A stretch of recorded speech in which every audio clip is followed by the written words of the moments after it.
So on today's episode of the 2X e-commerce podcast show, we're going to be talking about gated content strategies to selling more to VIP customers over product launches. It's a great episode you don't want to miss, so do stay tuned. So welcome to the 2X e-commerce podcast show. I'm your host, Kunle Campbell. So on this episode, I interview Jordan West. Now, Jordan West is a man who wears a lot of hats. Over the interview, he did mention 3 out of 5 e-commerce brands he manages in terms of like his own e-commerce brands. And then he is also the founder of an agency, of a performance marketing agency called Mindful Marketing. His concept basically is taking his learnings from operating these stores, these brands, essentially these e-commerce brands, and applying them to client work for what he does at Mindful Marketing. I think the major takeaway from this conversation, if you're going to listen to it, which I advise you do if you're into performance marketing, is really the concept of gated content as it relates to product launches, right? So we've always talked about product launches on this show, about the need to always have product launch in a sequential order. Just have that cadence of product launches on a regular basis, whether it's quarterly, whether it's biannual, so that you could stimulate growth and get existing customers to buy a bit more. Now, it takes it a notch, above what we talk about in terms of product launches, which essentially is trying to create that anticipation and exclusivity with just gated launches, product launches. It explains every single step in the process. And I just think it's an interesting, very, very interesting concept or direction to, just an interesting way to go about product launches and worth a test. Listen on. Jordan knows, a lot about performance marketing as well as gated content, gated product launches. And this is a super interesting episode you should definitely listen to. Now, if you haven't already, subscribe to this podcast if this is the first time you're listening to it in whatever podcast platform you use. Or if you're watching this on YouTube, hit the subscribe button and like this video. And if you're on iTunes, please remember to leave us a review at some point in the future. But enjoy this episode. It's a very interesting concept, gated product launches. I'm sure you'll learn a thing or two from this. So I shall catch you on the other side. For now, peace and cheers. Hi there, 2Xers. Welcome to the 2X e-commerce podcast show. And I'm your host, Kunle Campbell. And this is the podcast dedicated to rapid growth in online retail. That's in the direct-to-consumer selling space, more specifically. Now, if you work in marketing at an e-commerce business, or you're a founder, the ethos of this show is to help you sell more directly to your customers. So each week I interview an expert, a founder at a direct-to-consumer e-commerce business, or a representative from a best-in-class e-commerce SaaS product. And their remit to you, listeners and 2X, is growing metrics, giving you information to help you grow metrics, or to test the growth of metrics such as conversions, average order value, repeat customers, your audience size, and ultimately sales. So speaking of which, today we're talking about performance marketing and just selling cleverly. And today I'm joined with Jordan West. He is the founder and CMO of Little and Lively Clothing. He also runs a podcast called Secrets to Scaling Your E-commerce Brand. I'll link to it in the show notes or description, depending on where you're watching or listening to this episode. Without further ado, I'd like to welcome Jordan to the show. Welcome, Jordan. Thank you so much for having me. It's really, really nice to be on, and I'm looking forward to hopefully explaining some stuff and talking about some stuff that people aren't doing, hopefully bringing a lot of value to your audience. Fantastic. Okay, so you're involved in several things, in a few things. Let me just say several. Do you mind introducing yourself to listeners in 1 minute or two, and then we'll jump right into questions? Yeah, absolutely. So I, as of right now in 2021, am a multi-brand owner as well as an agency owner. all in the e-commerce space. I'm really, really obsessed with what is going on with e-commerce. When 2020 hit, we could not have been positioned better to be able to serve people, especially at Mindful Marketing on the e-commerce side. And then as well, just with our brands, right? It was really an unreal year for that. I know a lot of people had difficulties, but for us, we really were positioned in a good way. I actually started my business career when I was 23 years old. I bought a restaurant. Wow. And that was the best and the worst decision that I've ever made. In all of that, I think after about 5 years, I lost about 5 years and about $150,000. And I'm glad that I got it out of the way then, right? Those bad decisions then, because I believe that that's really helped me grow. So 2014, 2015, my wife and I started this small little clothing company just out of our house. My wife saw a need for baby leggings that had a little bit of extra diaper room, and that was our first product. Wow. Yeah, and so from there, that just kind of grew, and that's grown into now 3 different brands. We have a baby brand, Little and Lively. We've got women's brand, women's and men's brand, Dwelling Apparel, and then we've got a pajama brand called Pretty Laundry. Okay. So. And then in amongst that, we ended up starting a marketing agency because everybody was coming to me for marketing advice, and then that has now grown into something beautiful as well. So that's just a little bit about me. I also, just a tiny bit, I love to mountain bike. That's really one of my obsessions, is mountain biking and hanging out with my kids. So all of that is a lot more important to me than business and family work. First. Family first. There is so much to Absolutely. unpick from what what you just shared. From your journey in the restaurant. Just the lessons, the learnings from the restaurant industry, and your wife actually starting the e-commerce business, Little and Lively clothing for children, and the other brands that spun off the back of this, and just what you have to share now. And I really appreciate you coming on the 2X eCommerce to tell stories, because prior to this interview there were 3 key topics we looked into, 3 key stories, sub stories essentially, and I really want to address it. First is very, very general question, which is, what are your thoughts on e-commerce in 2021 and beyond, from a point of view of paid, owned, and earned media? Yeah, great question. So I mean, obviously, we're recording this at the end of May, the beginning of June of 2021. May for most brands has been horrific from a paid standpoint. Not all brands, right? People who are doing more intent-based marketing, we've seen no difference. If not, Google and Bing have been the saviors for e-com as far as I've seen in May. Interesting, you're not even marketing, saying Google. So Google has sold out, and it's Bing, really. Okay. No, Bing, both Bing of Google. them. Okay. Yeah, both. Okay. Yeah, Bing and Google. They're both doing great stuff. Okay. But Facebook itself has been just absolutely horrific. For some of the brands, I'll talk about some of our brands that were doing like a 6 to 7 return on ad spend on cold traffic are now down below a 2, right? Absolutely unreal seeing what has happened with iOS 14.5 coming in.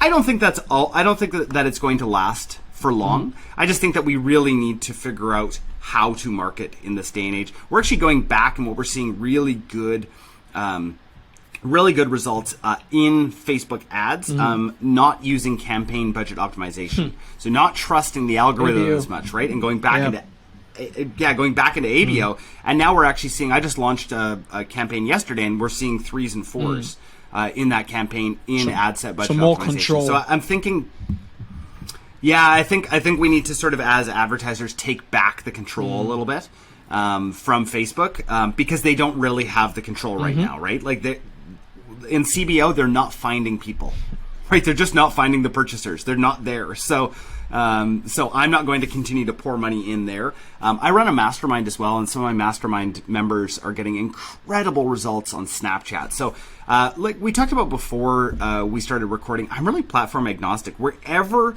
the results are, that's where I want to go. Yeah. Right? So if we're getting good results on Snapchat, awesome, let's go there. If we're getting them on TikTok, awesome. Maybe even Twitter. I don't know. Yep. Right?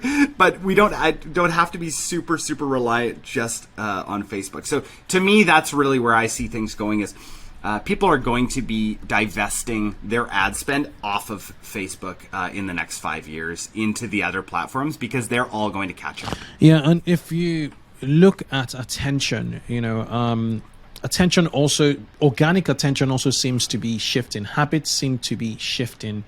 So TikTok just last month hit 1 million active users, right? Monthly active users. And that means they are at the same pace with Instagram. Insane. Facebook is double that. Wow. It's 2.3 million. But, it's not too... When did TikTok start, So they're changing habits. Demographics are changing. I certainly feel horrible when I'm, on Facebook. It feels to me right now, Facebook feels like MySpace.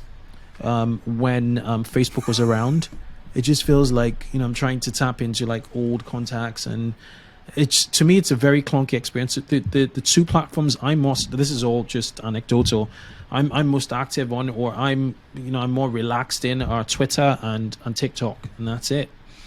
Well, there's LinkedIn also for work, which is a given, I must say. But yeah, it's super interesting as to what you're talking about, for people to be open-minded about platforms essentially that deliver results, which is what we're after. But let's move right into one of the topics we were discussing, which is like a gated launch. What's this idea of a gated launch? From your experience and what you know. Absolutely. So to talk about a gated launch, we really have to go backwards a little bit before we talk about a gated launch, and we have to talk about how in the world you're going to run one of these. So first of all, I'll let you know what a gated launch is. So essentially, we password protect the website for 12 to 24 hours before a launch, and then give that password to our VIP customers at the time of the launch, right? So only they can enter the website for the launch. We're actually going to be doing one of these in 2 days, and they're just absolutely incredible. So going backwards though, what you need to run a gated launch, and then I'll talk about exactly how we do it. I'll talk about some of the incredible results that we've seen. But to do this, you need to have a VIP group, first of all, right? You need to have a group of people who absolutely love your product. We talk about, and I'm sure your audience knows about traffic levels, right? So we have levels 1 through 5.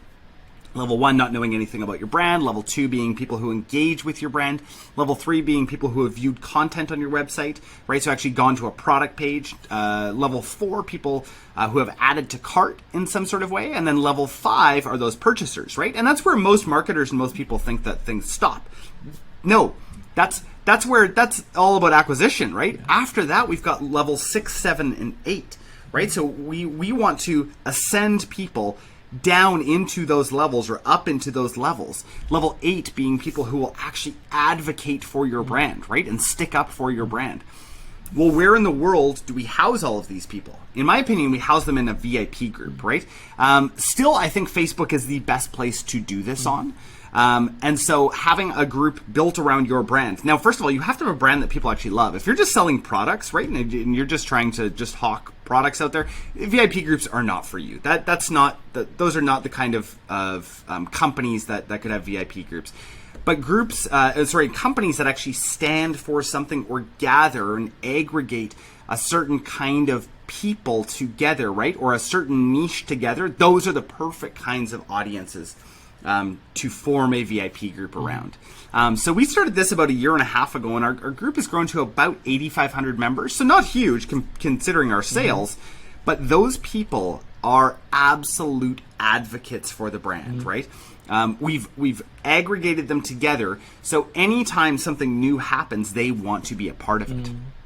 So when we run a gated launch, we are giving them the password first, right? And we're acknowledging, hey, you're our VIPs. We want you to have early access because we tend to sell out of things fairly fast, right? So the real game changer with all of this was when we introduced an SMS list aside, so a text message list with our VIP group. So your text message group, you have your VIP group, and essentially using the text message list as our notification for people to be able to join early, because Facebook's algorithm will continue to just push you towards advertising, right? That's all that they want you to do as a business. They don't want to give you free reach. Facebook groups give you a lot of reach right now, and I'm assuming at some point Facebook is going to clamp down on that and want to, get your money for everything, including reaching your group members. But at this point, they're not doing that. Yep. So that's why the SMS list is so powerful. Yeah, and it has that, most people have SMS notifications on anyway. Yep. So the attention is there. The open rates are incredible. So what I'm sensing here are two strands psychologically. One is the anticipation of, what is behind the curtain. And the second is exclusivity. Because they're really, it's unique to them. They're VIPs. Would you link this up at a product level with a new product launch, or how does this play out at the product level or the offer level? Yeah, totally. So this is how we do these. We generally don't do these for sales. Okay. Because I really want this to be a product-centric or products-centric type of strategy. So I'll walk you through actually one that we did in August that turned out incredibly well. So this is almost a year ago now. We, in 24 hours, I'll give you a little hint here. In 24 hours of this launch, we did $250,000, actually just over, I think about $253,000 of e-com sales. No ads, no discounts. This was just a brand new launch of a collection. So about 2 weeks before we launched the collection, we were letting people know all over, hey, we're going to be launching this collection. Here's what's in it. If you want 2 hours early access, join our SMS list, join our VIP group, and that's how you'll get the password. So let's break this down. Sorry, Jordan. I have to just ask a few questions because I'm really excited here. No, it's great. Let's break this down. What was the audience, the reach of the people you were talking to? And when you were talking to them, were you talking to them by email? And then what was the conversion from hey, join the list, we're about to drop this collection in a few weeks time? How many people transcended to, or moved over to the to the VIP list? I just want to get an idea of the numbers. Totally. It could be approximate, but just the numbers, so people can understand how to bring people through a funnel. Totally. So we're talking to them mainly on Instagram and Facebook. Generally, Facebook reach is so low these days, I don't even consider it a channel anymore for organic. But we're talking to them on Instagram for the most part, as well as on our email list and within our VIP group. So we're getting our VIP group to invite people in that may potentially want to be a part of it. Number two, we're telling our email list, join our VIP groups right here. So our SMS list and our VIP group. Number three, we are just telling everybody on Instagram. We'll have swipe ups like, hey, join our VIP group. Generally, we'll get anywhere between about 500 and 1,000 people for a big launch joining the group. And then the conversion rate on that is absolutely incredible. When people actually get onto the site, the conversion rate is about 15% during gated launches. I can imagine. 15%. Yeah. It's just unfathomable because people have all of the psychology that we talked about before, right? There's one piece that we didn't talk about before too, and I call it the Rubicon, where people can go in but they don't want to go out, right? It's like a door that they go in, but they're like, okay, once they've entered in, they're like, oh my gosh, I can't go back out. And so I think that's what really leads to that high conversion rate and that sort of frenzy that happens online. Okay, so it makes sense. So you run an ad on IG, you get people on the list, you ask your email list to invite other people to the VIP, your VIP list, do the same. So over the period of acquiring these emails or putting them into this group of 500 to 1,000 people, would you would you send a series of I wouldn't even say emails or SMSs, just communication? Would you communicate with them over time to just keep the anticipation going What does it? How does it play out? The days leading up to the launch. Absolutely. So trying to get some better reach organically is really what we're trying to do before these big launches. So one of the big things that we'll do is we'll actually run a contest before on Instagram. So I don't actually love these contests in general, but I love them for launches. So we'll just do the classic like tag 2 friends contest, right? And what that does is that just gets the offer out there. The image itself on Instagram is going to be some sort of promo for, it's not necessarily just a giveaway, it's going to be a promo for what our promotion is going to be, right? And what our launch is going to be. So generally we'll reach between 30 and 50,000 people on some of these contests. And so that really gets the word out there before. And so people are seeing it there. They're seeing it in the Facebook group, right? In the group, we're asking them questions. Hey, who's excited about this? We'll ask it as a poll. Generally, polls tend to do a lot better on Facebook groups. So we'll ask it as a poll. We'll send an email out to our list. We'll sometimes even send an SMS notification out letting them know, like, hey, we're going to be launching this. So all of that together really creates something special. Okay, makes sense. And then what happens on the day of the launch? At the strike of midnight on the day, what exactly? How do you sort of ensure that they're flooding through the gates to your store and taking the desired action, which is to purchase? Totally. So generally at about 10 a.m. is when we're going to, 10 a.m. Pacific is when we launch these. So at that time, we're going to put the password on our VIP group. We're going to send the password out with a link to shop on our SMS list. And generally, it's incredible the amount of traffic that we get from this. It'll be thousands of people at a time. We had, I believe on that launch, there was about 3,500 people on right at like 10:01. And so remember, all these people get to the website. It's password protected. They have to enter their password to get through. And then eventually they get into the website. And so all of these people are in there, and it's really like, if you picture it as like a Black Friday physical sale, it's really like that, right? Like that sort of mayhem. And then the orders just start rolling in. It makes sense. And do you give them a glimpse of what they're to expect over that communication period? Kind of like a little reveal. How open can you get in terms of what you're about to show them on launch day? Yeah, so for some of the bigger launches that we do, we'll actually give an entire lookbook so that they can see what they're going to potentially purchase. I think what's really helped us is that we manufacture in Canada, and so there are limitations with manufacturing in Canada, right? We can't just manufacture 10,000 items of one thing. Also, it's great for us because we don't know what's always going to sell. Right? We don't know that, and so we're like, okay, well, we can do our sort of best educated guess and use prior data, but we don't necessarily know that. And so we'll let people know, like, hey, these sales or these launches tend to sell out. So if you want the product, we do sell out. And so that again places that fear of missing out and that urgency in there on the sale. And then how long do you keep the event running?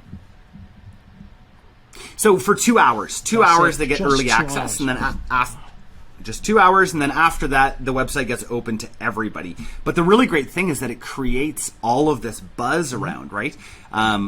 We couldn't believe we didn't run ads for I don't even know how long after this one launch, because our sales just continued to be massive daily. It's like 50,000 the next day, 40,000 the next day, 40,000. We're like, this is absolutely incredible, because people are telling their friends, like, oh my gosh, I ordered this. And then they're taking screenshots of their cart and putting it on the VIP group and all of this kind of stuff back and forth. It's really just perpetuating the love of the brand. And then what happens further, down the line in terms of like how many events can you pull as a brand? Is this like a quarterly activity? Would you suggest that if you have the capacity to obviously put together products, every quarter? Would this be a quarterly activity, or do you think it'd be a bit more sparse? Yeah, I think quarterly is perfect. We try not to do gated launches more than about once a quarter, really depending on what it is. If we're in sales season, which, I mean, in our area of the world right now in June, this really does become, and we should have actually recognized that for May as well. This really does become a little bit more of sales season now, and people are anticipating sales coming out just because we are mid-seasons now. So this is really the time to do those, and so we'll probably do a couple during this quarter, a couple of these gated launches, but it's something that we don't want to do too often and get people super used to. It's a really special event, right? And we want to make sure to keep it as a special event. Yes, indeed.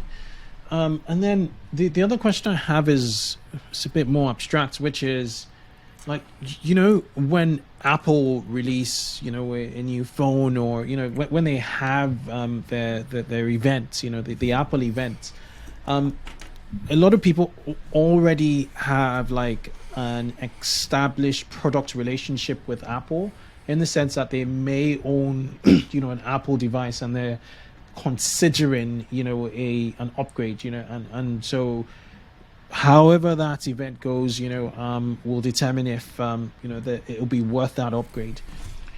My question has to do with just nurturing the attention of people, prior in a gated launch. How do you, would most people who get into this VIP list have already been customers, or is it better to have existing customers? Yeah, my question is it better to have existing customers in the VIP list than customers acquired from other channels that have never purchased, or non-level 5 buyers or customers? Yeah, absolutely. We will still let people in who have not purchased before, but this is really a group for people who have. They're at level 5, and we're wanting them to get down into level 6, 7, and 8, and really become those brand advocates and the ones who are going to do the advertising for us, right? But there are times where we will let people in who are not part of that group. One of the ways, actually, interestingly, I didn't talk about this before, let you know about this. One of the ways that we get people into our VIP group is we actually send a personalized video to every single first-time customer, asking them to join our VIP group. So we'll actually use their name, we'll use what they purchased, and we'll say, hey, if you have any questions or you want to know more about what we do, join our VIP group here. That's incredible. Oh, who does it? Yeah, great question. So we tried to get our in-house staff to do it, and they took about 5 minutes per video. So that was not scalable. So I've worked with some incredible virtual assistants over the years, and we were able to find a couple of them who were really happy doing it. They do about 40 of them an hour, and that tends to work out really, really well. Our customers love it. We see screenshots all the time of the video that they send out to them, and we use the tool Bonjoro to do it. That is clever. That is clever. Yeah, a lot of people. Thank you. We'll put that in the show notes for sure. That's incredible. Okay, so let's talk about. Is there any other thing in the gated launch I haven't covered? I haven't asked you. No, I think that's really it. It's not magic, but you really do have to have a fervent audience to be able to do it.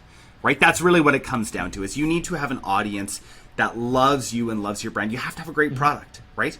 And you have to have made, created a following around your product, and you need to stand for something to be able to have a VIP I love group. that. That's really what it comes down to. Great product and stand for something, the feeling bit. Okay, so beyond... So you're running 3 brands, so beyond gated... gated events, what else, what other things are you seeing working now in 2021 from a growth perspective in e-commerce?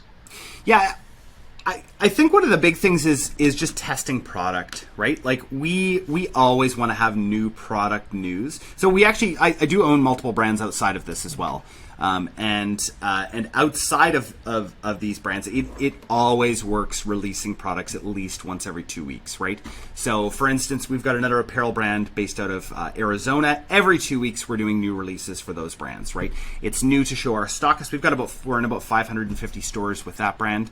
So showing our stockists new material, as well as our direct consumer customers that material. It just really helps kind of continue that buzz, right, after a launch. So we'll save, with all of our companies, we'll save little bits of the collection that we're able to release about every 2 weeks just to keep that buzz up and keep people coming back to the site and telling their friends. And also different offers, right?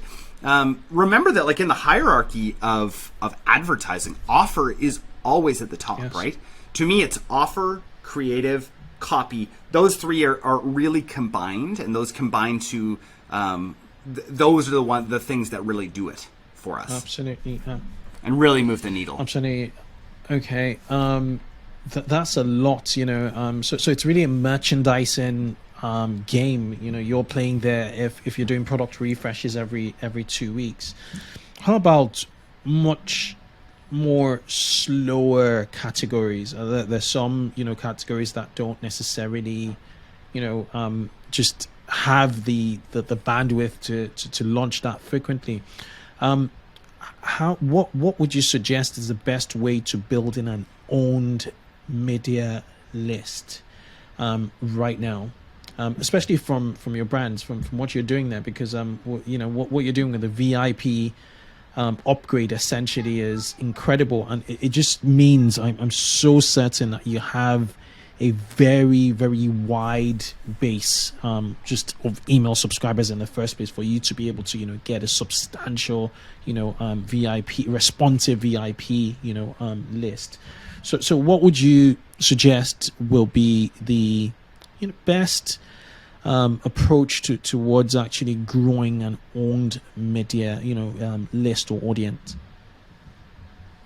Well, tactically, I would say grow your text message SMS list, right? That to me this is email, you know, 15 years ago. I still hardly see any brands doing it. The fact that Attentive only has about 2,500 brands on their list is incredibly surprising, right? 2,500 out of how many e-commerce merchants are out there, right? And Attentive is supposed to be the big one. So to me, that is really the place as far as owning media. That's a huge place. And then secondly, I would, you know, really see, and within whatever the founder's skill set is, maybe that's creating a vlog or a blog or whatever for people to come back and really get to know the brand. I love video. I think video is amazing. One of the podcast guests that I had was from a company called Midday Squares.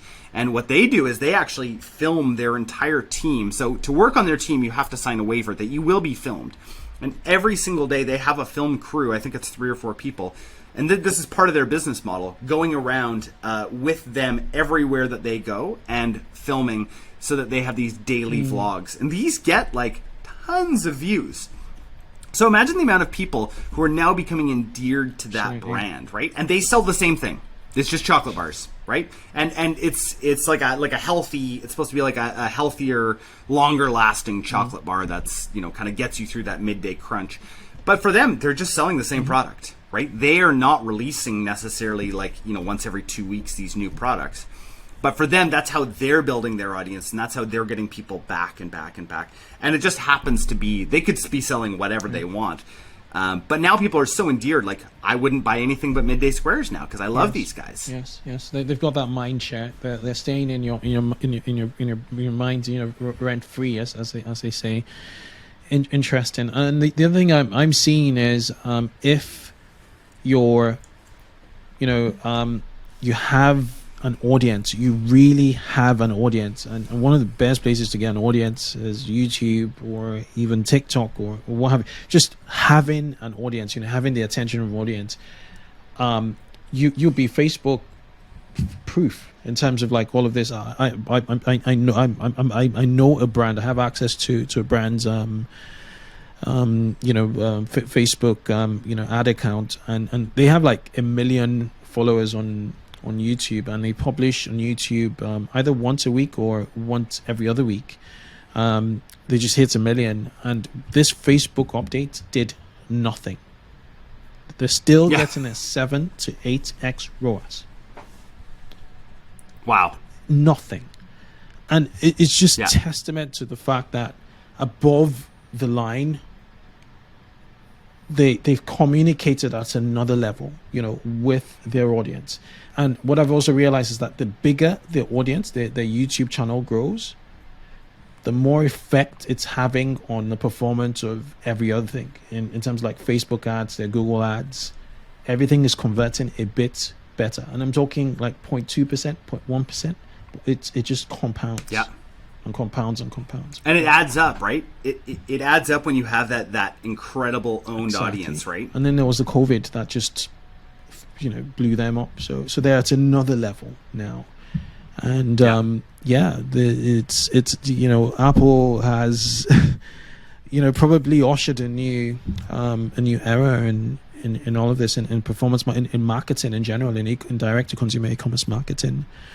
Okay, and then which is your favorite platform right now for audience building?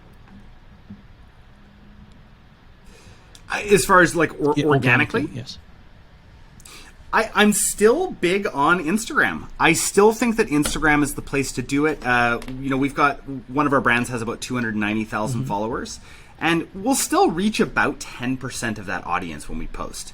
So to me, that's 20, say, let's call it 30,000 impressions, maybe times 2 a day. So 60,000 impressions. I mean, at $10 CPMs, that's still substantial.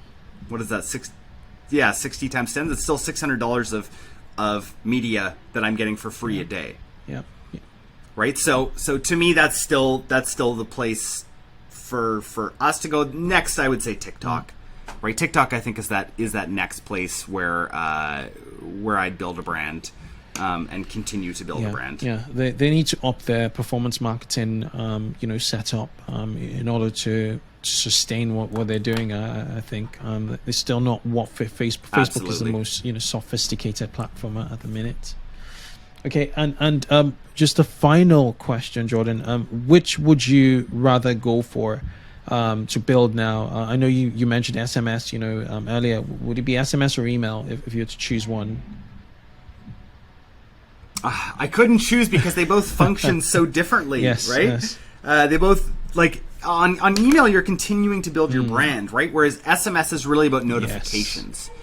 To me, that's not a brand building exercise. That's about notifications. So I don't think that you can have one without the other. That's a great answer. Great answer. I wouldn't bug you.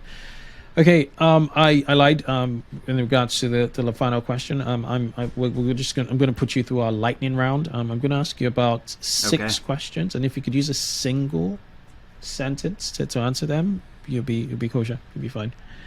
Okay. Perfect. What advice would you give yourself 5 years ago? Spend more on acquisition. Are you a morning person? Yes. Do you have a daily morning routine? Yes. What does it look like? I wake up and walk my 2 oldest kids to school. Nice. With my youngest in a stroller. And then I take my first call while I'm having my morning coffee at my favorite coffee shop. Awesome. What 2 things can't you live without?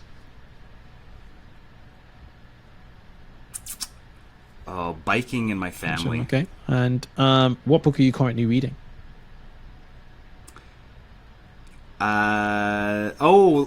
Chip Wilson's book on Lululemon. Yeah, the yoga one.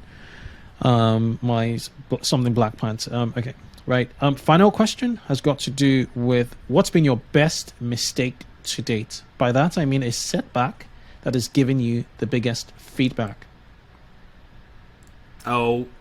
Definitely when I bought the restaurant and ran the restaurant. That was the best feedback that I could have ever asked for. Awesome. It's been an absolute pleasure having you, Jordan. I've learned a few things here, particularly The gated, all about gated launches really.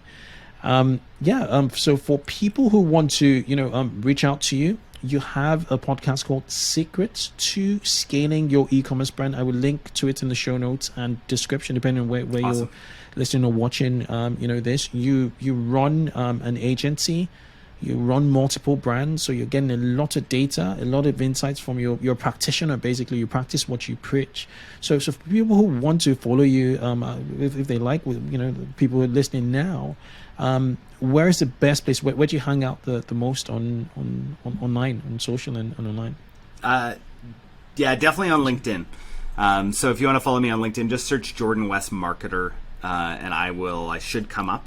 That is definitely the best place to follow. I try and post every day about something that I'm seeing out there in the market. Fantastic. Jordan, it's been a pleasure having you on the 2X E-commerce podcast. Thank you.